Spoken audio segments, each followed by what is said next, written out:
Ma'am, मैं इस engine को ठीक कर सकता हूँ। क्या बकवास कर रहा है? अब मैं अपनी औकात दिखाऊंगा और इस इंजन को ठीक कर दूंगा। साल 2023 का अगस्त महीना था। बेंगलुरु की इलेक्ट्रॉनिक सिटी में वह सुबह कुछ अलग थी। आम दिनों में जहां तकनीकी कंपनियों के बाहर कॉफी की खुशबू, कारों की कतारें और कर्मचारियों की हंसी गूंजती रहती थी, उस दिन वहां एक अजीब सी खामोशी पसरी हुई थी। सड़क के बीचों बीच कांच और स्टील से बनी एक भव्य इमारत खड़ी थी, जिसका नाम था आर्यावर्त रोबोटिक्स लिमिटेड। यह वही कंपनी थी जिसने भारत को आर्टिफिशियल इंटेलिजेंस और इंडस्ट्रियल ऑटोमेशन की दुनिया में नई पहचान दी थी। दुनिया के कई देशों में इसकी मशीनें काम कर रही थीं, लेकिन आज उसी इमारत के भीतर जैसे कुछ मर चुका था। पिछले 10 दिनों से कंपनी का सबसे अहम और सबसे महंगा प्रोजेक्ट पूरी तरह बंद पड़ा था। एक 20 करोड़ की लागत से बनी हाइड्रोलिंक H9 हॉर नाम की विशाल ऑटोमेशन मशीन, जो पूरे प्रोजेक्ट की रीढ़ थी, अचानक ठप हो गई थी। इस मशीन के बंद होते ही पूरी उत्पादन प्रक्रिया रुक गई थी। हर दिन करीब 8 करोड़ का नुकसान हो रहा था। 10 दिन में 20 करोड़ से ज्यादा का घाटा, और उससे भी बड़ा नुकसान कंपनी की साख का था। आज तक आर्यावर्त रोबोटिक्स में ऐसा कभी नहीं हुआ था। देश और विदेश से बड़े बड़े इंजीनियर बुलाए जा चुके थे। जर्मनी, जापान और दक्षिण कोरिया से आई टीमों ने मशीन का हर हिस्सा जांचा। सेंसर बदले गए, वायरिंग दोबारा की गई, सॉफ्टवेयर फिर से डाला गया, लेकिन मशीन टस से मस नहीं हुई। लाल चेतावनी लाइट लगातार जल रही थी, जैसे मशीन चुपचाप कुछ कहना चाहती हो, लेकिन कोई उसकी भाषा समझ नहीं पा रहा हो। इमारत के सबसे ऊपर कांच की दीवारों से घिरे मीटिंग रूम में वेदांत मल्होत्रा खड़े थे। लंबा कद, सादी सफेद शर्ट, बिना टाई, आंखों के नीचे नींद की कमी के गहरे निशान। वेदांत टेक्नोलॉजी की दुनिया का बड़ा नाम थे। शून्य से इस कंपनी को खड़ा किया था उन्होंने, लेकिन आज उनकी आंखों में आत्मविश्वास नहीं, चिंता और डर साफ दिख रहा था। उन्होंने गुस्से में टेबल पर हाथ मारा और कहा कि 10 दिन हो गए और अभी तक मशीन चालू नहीं हुई। क्या हम बच्चों की तरह कंपनी चला रहे हैं? कमरे में खड़े इंजीनियर सिर झुकाए खामोश थे। एक सीनियर इंजीनियर ने कांपती आवाज में कहा कि सर, हमने हर सिस्टम चेक कर लिया है। Sensor, control unit, hydraulic system, software, सब कुछ सही दिख रहा है। दूसरे इंजीनियर ने बताया कि जर्मनी की स्पेशल टीम भी 3 दिन से लगी हुई है, लेकिन असली समस्या पकड़ में नहीं आ रही। वेदांत ने गहरी सांस ली। गुस्सा अब चिंता में बदल चुका था। उन्होंने सख्त लहजे में कहा कि आज पूरा सिस्टम फिर से शुरू से चेक होगा और शाम तक रिपोर्ट चाहिए। मीटिंग खत्म हुई। वेदांत थके हुए कदमों से लिफ्ट की ओर बढ़े और नीचे आए। जैसे ही वह गेट के पास पहुंचे, उनकी नजर फुटपाथ पर बैठे एक लड़के पर पड़ी। उम्र करीब 15 साल, फटे हुए कपड़े, घुटनों तक जमी धूल, एक हाथ में जूते चमकाने का ब्रश और दूसरी तरफ पॉलिश की बोतल। वह जूते पॉलिश कर रहा था, लेकिन उसकी आंखें जूतों पर नहीं थीं। वह सामने खड़ी आर्यावर्त रोबोटिक्स की ऊंची इमारत को लगातार देख रहा था, जैसे उस कांच के भीतर उसका कोई सपना कैद हो। उस लड़के का नाम आरव था। वेदांत ने उसे बस एक नजर देखा और फिर आगे बढ़ गए। उन्हें क्या पता था कि यही लड़का कुछ ही घंटों बाद उनकी जिंदगी का सबसे बड़ा मोड़ बनने वाला है। आरव हर दिन यहां आता था। सुबह जूते पॉलिश करता, दोपहर में चाय वाले की मदद करता और शाम को फिर इसी जगह बैठ जाता। लेकिन वह बाकी बच्चों जैसा नहीं था। उसकी नजरें हमेशा कंपनी के मशीन सेक्शन की ओर टिकी रहती थीं। आज भी अंदर इंजीनियरों की भागदौड़ चल रही थी। अलार्म की आवाजें गूंज रही थीं। लाल चेतावनी लाइट अब भी जल रही थी। आरव ने धीरे से खुद से कहा कि 10 दिन से मशीन बंद है, लेकिन यह लोग गलत जगह देख रहे हैं। असली समस्या तो बैकअप यूनिट में है। उसकी आवाज इतनी धीमी थी कि कोई सुन नहीं सकता था, लेकिन उसका दिमाग बहुत तेज चल रहा था। उसे पता था कि कोई उसकी बात नहीं सुनेगा, क्योंकि दुनिया जूते पॉलिश करने वाले बच्चों की बात नहीं सुनती। किसी को नहीं पता था कि यह बच्चा दिन में सड़क पर बैठता है और रात में मशीनों से बातें करता है। किसी को नहीं पता था कि उसकी जिंदगी कितनी खामोशी में लड़ रही है। आरव इमारत को देखते हुए मन ही मन बोला कि काश उसे बस 5 मिनट मिल जाए। सिर्फ 5 मिनट वह इस मशीन को ठीक कर सकता है, लेकिन किस्मत हर किसी को मौका सीधे नहीं देती। अक्सर वह पहले इम्तिहान लेती है, और आरव का इम्तिहान अब शुरू होने वाला था। आरव के लिए वह इमारत सिर्फ कांच और स्टील का ढांचा नहीं थी। वह उसके लिए एक सवाल थी, एक चुनौती थी और कहीं ना कहीं एक सपना भी। दिन भर सड़क किनारे बैठकर जूते पॉलिश करते हुए भी उसका मन वहीं अटका रहता। सबके लिए वह बस एक गरीब बच्चा था जिसे दिन के अंत में कुछ सिक्के मिल जाएं, वही काफी था। शाम ढलते ही जब दफ्तरों की लाइटें जल उठती और कर्मचारी अपने घरों की ओर लौटने लगते, तब आरव भी अपना छोटा सा सामान समेटता। उसके कदम तेज नहीं होते थे, लेकिन मन में एक बेचैनी रहती थी। उसे जल्दी थी, क्योंकि रात उसका असली स्कूल होती थी। वह स्कूल जहां किताबें नहीं थीं, ब्लैक बोर्ड नहीं था, लेकिन मशीनें थीं, जंग लगे औजार थे, तेल की गंध थी और एक बूढ़ा आदमी था जो उसकी जिंदगी का सबसे बड़ा गुरु था। वह बूढ़ा आदमी आरव का नाना था। शहर के एक पुराने मोहल्ले में तंग गलियों के बीच उनका छोटा सा गैराज था। टिन की छत, दीवारों पर जमी ग्रीस, कोनों में पड़े टूटे पंखे, पुराने जनरेटर और अधखुले स्कूटर। बाहर से देखने वाला कोई भी आदमी कह देता कि यह जगह कबाड़ से भरी है, लेकिन आरव के लिए यह जगह किसी मंदिर से कम नहीं थी। यहीं उसने मशीनों की भाषा सीखी थी। नाना कभी इसी आर्यावर्त रोबोटिक्स में सीनियर इंजीनियर हुआ करते थे। वे उन दिनों के गवाह थे जब वेदांत मल्होत्रा एक छोटे से कमरे में बैठकर कंपनी का सपना देखा करते थे। लेकिन समय बदला, रिश्ते बदले और नाना इस दुनिया से बाहर हो गए। अब उनकी पहचान सिर्फ एक बूढ़े मैकेनिक की थी जिसकी आंखों में अनुभव था और हाथों में अब भी मशीनों की पकड़। रात को गैराज का दरवाजा आधा बंद होता, बाहर की आवाजें धीमी पड़ जाती और भीतर सिर्फ औजारों की खनक सुनाई देती। नाना किसी पुराने मोटर को खोलते और आरव ध्यान से देखता। नाना समझाते कि यह पेंच सिर्फ लोहे का टुकड़ा नहीं है, यह पूरी मशीन को बांधे रखता है। अगर इसे गलत जगह घुमा दिया जाए तो पूरी व्यवस्था बिगड़ सकती है। आरव चुपचाप सुनता और हर बात को अपने भीतर उतार लेता। नाना अक्सर कहते कि मशीन को सिर्फ आंखों से मत देखो, उसे महसूस करो, उसकी आवाज सुनो, उसके कंपन को समझो। हर मशीन बोलती है, बस सुनने वाला चाहिए। आरव मुस्कुरा देता। उसे यह सब अजीब नहीं लगता था, क्योंकि वह सच में मशीनों की आवाज सुन सकता था। वह यह नहीं जानता था कि यह साधारण समझ नहीं थी, बल्कि एक असाधारण क्षमता थी। घर के भीतर हालात अच्छे नहीं थे। आरव की मां नंदिनी अक्सर बीमार रहती थी। शरीर कमजोर हो चुका था, दवाइयां महंगी थीं और पैसे हमेशा कम पड़ जाते थे।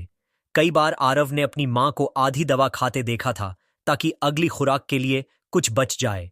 मां जब भी उसे देखती मुस्कुरा देती और कहती कि मैं ठीक हूं, लेकिन आरव जानता था कि वह झूठ है। रात को जब वह थक कर जमीन पर लेटता, तब भी उसका दिमाग मशीनों के बीच घूमता रहता। उसे आर्यावर्त की वह विशाल मशीन याद आती जो 10 दिनों से खामोश खड़ी थी। उसे लगता जैसे वह मशीन दर्द में है और मदद के लिए पुकार रही है। वह सोचता कि अगर उसे बस थोड़ी देर के लिए उसके पास जाने दिया जाए तो वह उसकी तकलीफ समझ सकता है। अगली सुबह जब वह फिर कंपनी के गेट के पास पहुंचा तो माहौल पहले से ज्यादा तनाव भरा था। इंजीनियरों के चेहरे उतरे हुए थे, गार्ड सख्त थे, हर कोई जल्दी में था। आरव ने अपना स्टूल लगाया और जूते पॉलिश करने लगा, लेकिन आज उसका मन कहीं और था। उसकी मां की दवाइयां खत्म हो चुकी थीं।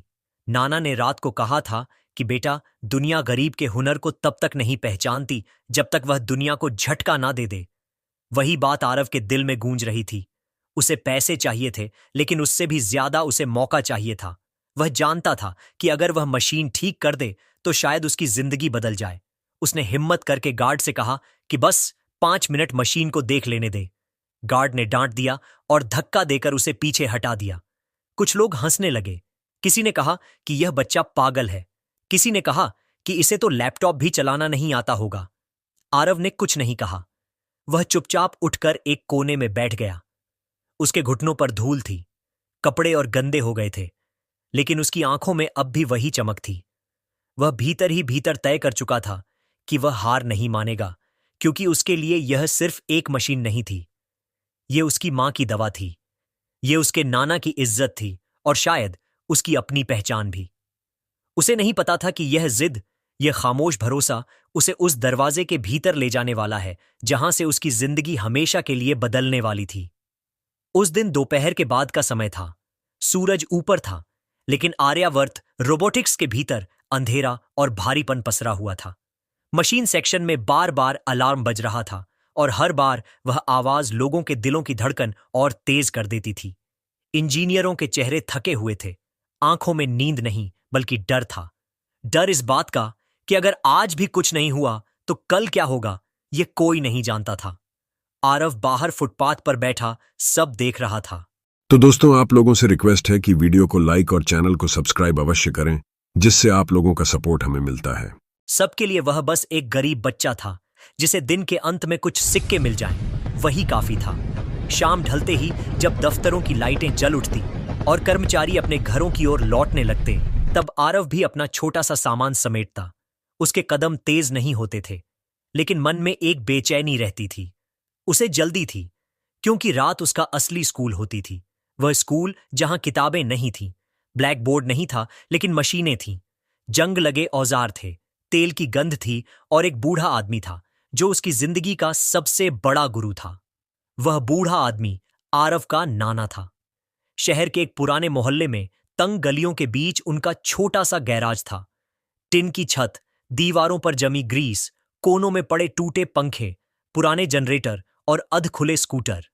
बाहर से देखने वाला कोई भी आदमी कह देता कि यह जगह कबाड़ से भरी है, लेकिन आरव के लिए यह जगह किसी मंदिर से कम नहीं थी।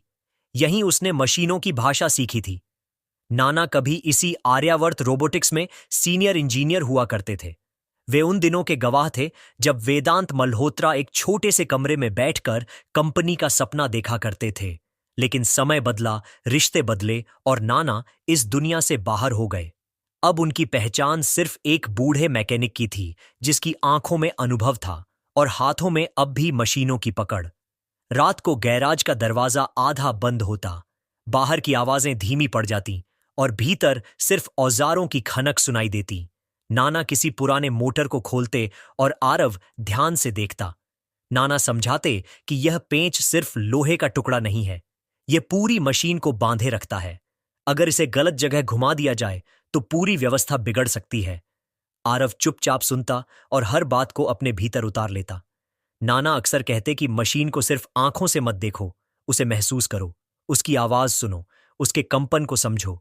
हर मशीन बोलती है, बस सुनने वाला चाहिए। आरव मुस्कुरा देता। उसे यह सब अजीब नहीं लगता था, क्योंकि वह सच में मशीनों की आवाज सुन सकता था।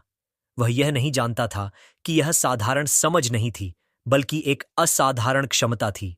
घर के भीतर हालात अच्छे नहीं थे। आरव की मां नंदिनी अक्सर बीमार रहती थी, शरीर कमजोर हो चुका था, दवाइयां महंगी थीं और पैसे हमेशा कम पड़ जाते थे।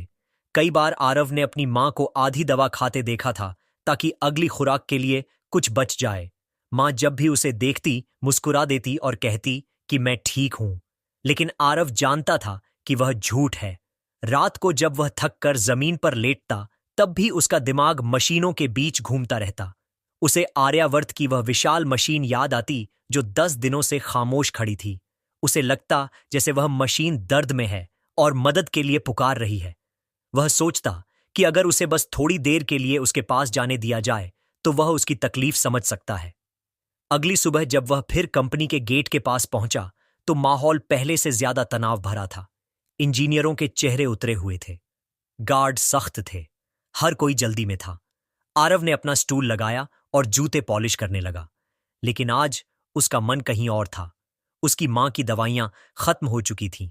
नाना ने रात को कहा था कि बेटा, दुनिया गरीब के हुनर को तब तक नहीं पहचानती जब तक वह दुनिया को झटका ना दे दे। वही बात आरव के दिल में गूंज रही थी। उसे पैसे चाहिए थे, लेकिन उससे भी ज्यादा उसे मौका चाहिए था। वह जानता था कि अगर वह मशीन ठीक कर दे तो शायद उसकी जिंदगी बदल जाए। उसने हिम्मत करके गार्ड से कहा कि बस 5 मिनट मशीन को देख लेने दे। गार्ड ने डांट दिया और धक्का देकर उसे पीछे हटा दिया। कुछ लोग हंसने लगे।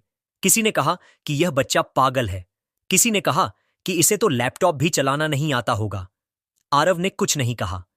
वह चुपचाप उठकर एक कोने में बैठ गया। उसके घुटनों पर धूल थी, कपड़े और गंदे हो गए थे, लेकिन उसकी आंखों में अब भी वही चमक थी। वह भीतर ही भीतर तय कर चुका था कि वह हार नहीं मानेगा, क्योंकि उसके लिए यह सिर्फ एक मशीन नहीं थी। यह उसकी मां की दवा थी, यह उसके नाना की इज्जत थी और शायद उसकी अपनी पहचान भी। उसे नहीं पता था कि यह जिद, यह खामोश भरोसा उसे उस दरवाजे के भीतर ले जाने वाला है जहां से उसकी जिंदगी हमेशा के लिए बदलने वाली थी। उस दिन दोपहर के बाद का समय था। सूरज ऊपर था, लेकिन आर्यावर्त रोबोटिक्स के भीतर अंधेरा और भारीपन पसरा हुआ था। मशीन सेक्शन में बार बार अलार्म बज रहा था और हर बार वह आवाज लोगों के दिलों की धड़कन और तेज कर देती थी। इंजीनियरों के चेहरे थके हुए थे, आंखों में नींद नहीं बल्कि डर था। डर इस बात का कि अगर आज भी कुछ नहीं हुआ तो कल क्या होगा, यह कोई नहीं जानता था। आरव बाहर फुटपाथ पर बैठा सब देख रहा था।